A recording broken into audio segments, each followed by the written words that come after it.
Holidays nale, adu namma GT Holidays da. South India's #1 travel brand. Embrace the new era of learning FEFDY. Hello and welcome to Galatta Plus. In this video review episode, we're going to be talking about Tora's Husband by Rima Das. This film is a stark, moving portrait of a man who retreats into his own world after the COVID lockdown. If death is one way to slip into another world, this affecting film tells us that you can lose living people equally by seeing them slip away into their own little worlds.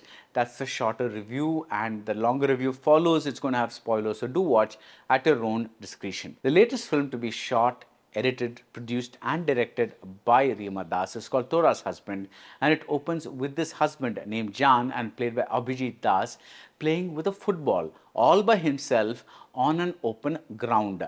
It is an image that suggests a kind of loneliness, and Rima suggests that we are all alone in a way. Late in the movie, we overhear a conversation between two friends who have their backs turned to us.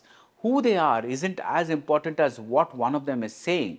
He says that we all live in different worlds, even if we live in the same house. His parents, his wife, his children, his business, they are all different worlds. This philosophy, if you will, was proved painfully during the pandemic, and the events of this film take place just after this lockdown has been lifted and people are slowly beginning to venture out. The overall story is about Jan learning to deal with his various worlds, his wife Tora, played by Tarali Kalita Das, his two little children, his bakery/restaurant that's not doing too well, his mother who prefers to stay with his sister. Take the case of the mother.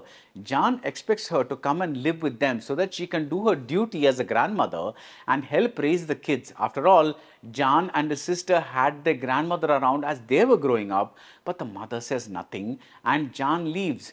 Tora complains about Jan's frequent drinking. The kids bring on their own tensions, and the only world Jan seems to be happy in is the one with his middle-aged friends and with whom he sings and dances and talks in generic ways as opposed to the very specific issue-oriented conversations he has with everyone else. As always, Rima finds exquisite micro ways to paint a macro picture of people. When Jan's son is readying himself for an online exam, which is one of my favorite scenes in the movie, Jan makes him wear the school uniform so that the boy feels that this is as close as possible to the real deal. Tora is equally particular about things. She tells the maid to wash the dishes properly and rinse them in a way that bits of soap don't stick on them. Also, she says, useless water. At their restaurant, Tora complains matter-of-factly when Jan orders food for all of them. Why then give her the menu? He orders something that can be prepared for everyone instead of leaving his wife and children to order what they want. As a failing restaurant owner, he is thinking about convenience, he is thinking about supplies, he is thinking about labor, but he's not thinking like a father or a husband. And that's why Tora tells a friend that Jan is a good man, but not a good husband.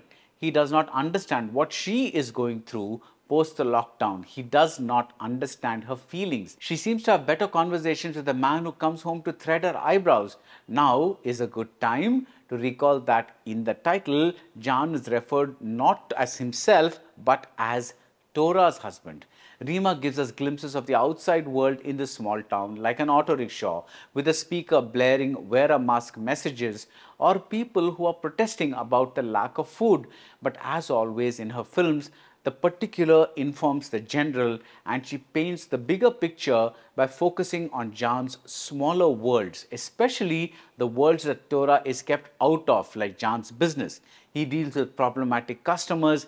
He deals with the bread that has gone bad. He deals with problematic employees. He deals with stress headaches by taking long showers and by meditating in the bathroom. Tora's Husband feels a little different from Rima's earlier films. Both village rock stars and Bulbul Can Sing were set in villages, and Rima made her protagonists one with nature, which was practically another character.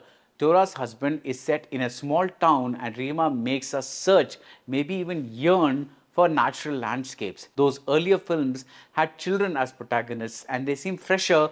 We hardly get to see stories woven around girls who want to be musicians or effeminate boys figuring out their sexuality. It's not that we don't feel for Jan, perhaps we feel a wee bit less for him because he is a grown-up, and more importantly, he's a man. He has his escapes, he has his drink, he has his friends. He doesn't feel as subdued by the patriarchy as the girl protagonists of Village Rockstar or the children in Bulbul Can Sing were. And as a beggar says, as a grown-up, you should know that happiness and sadness are part of life. Maybe it would have helped if we had seen the pre-pandemic Jan versus the man we see now. We get the sentiment in words when Tora tells him that he is not the Jan that she fell in love with. But those are her words, not ours. Still, Rima finds ways to keep pushing the story into unexpected corners. There's a runaway dog. There's a lovely scene in a terrace where Tora rides her son's cycle, stealing a rare happy moment for herself. Meanwhile, Jan takes up construction work to make some extra money. After all, someone has to pay for the extras, like his son's classical music education. It can't be easy. If death is one way to slip into another world, Tora's husband tells us that you can lose living people equally by seeing them slip away into their own little worlds. The last stretch is very moving, with two people in two isolated worlds using technology to reconnect. Maybe there is hope after all. Maybe Jan will return to being Tora's husband after all. And that's it about Tora's husband. If you like this video review, do subscribe to Galatta Plus and see you soon at the movies. Holidays nale, adu namma GT Holidays da. South India's #1 travel brand. New way learning through FEFDY.